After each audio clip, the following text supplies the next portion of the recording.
राजस्थान में विधानसभा चुनाव के बीच कांग्रेस के नेता और प्रदेश के पूर्व डिप्टी सीएम सचिन पायलट एक बार फिर से चर्चा में हैं। टोंक से सचिन कांग्रेस के प्रत्याशी हैं और एक बार फिर से विधानसभा चुनाव में अपनी किस्मत आजमा रहे हैं। इस बीच सचिन पायलट का एक सियासी किस्सा खूब चर्चा में है। सचिन पायलट के साथ 2009 में ऐसा क्या हुआ था कि वो अपनी परंपरागत सीट दौसा को छोड़कर अजमेर से चुनाव लड़ने पहुंच गए। सचिन पायलट की 2009 लोकसभा चुनाव की दिलचस्प कहानी हम आपको बताएंगे।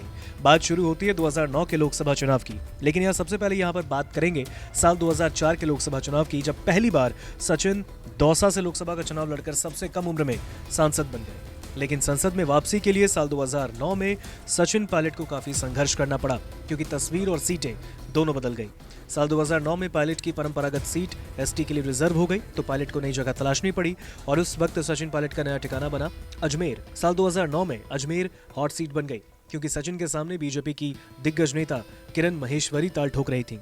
दरअसल परिसीमन के साथ उदयपुर और दौसा दोनों आरक्षित निर्वाचन क्षेत्र बन गए, जिसका असर ये हुआ कि किरण महेश्वरी और सचिन पायलट दोनों ही अपने घर से बाहर चले गए और अपनी किस्मत आजमाने अजमेर पहुंचे। दौसा छोड़कर अजमेर आए सचिन का जादू वहां भी बरकरार दिखा।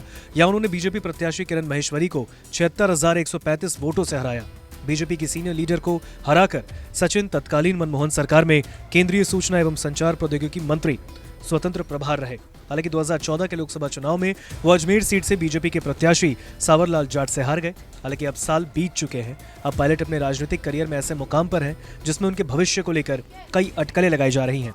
समर्थकों का मानना है कि सचिन इस बार राजस्थान में कांग्रेस की जीत के साथ सीधा प्रदेश के मुख्यमंत्री बनेंगे, जिसे उनके लंबे संघर्ष के फल के तौर पर देखा जाएगा। लेकिन अगर ऐसा नहीं हुआ तो ये भी माना जा रहा है कि सचिन 2024 के लोकसभा चुनाव में वापस से अजमेर से ही चुनाव लड़ सकते हैं।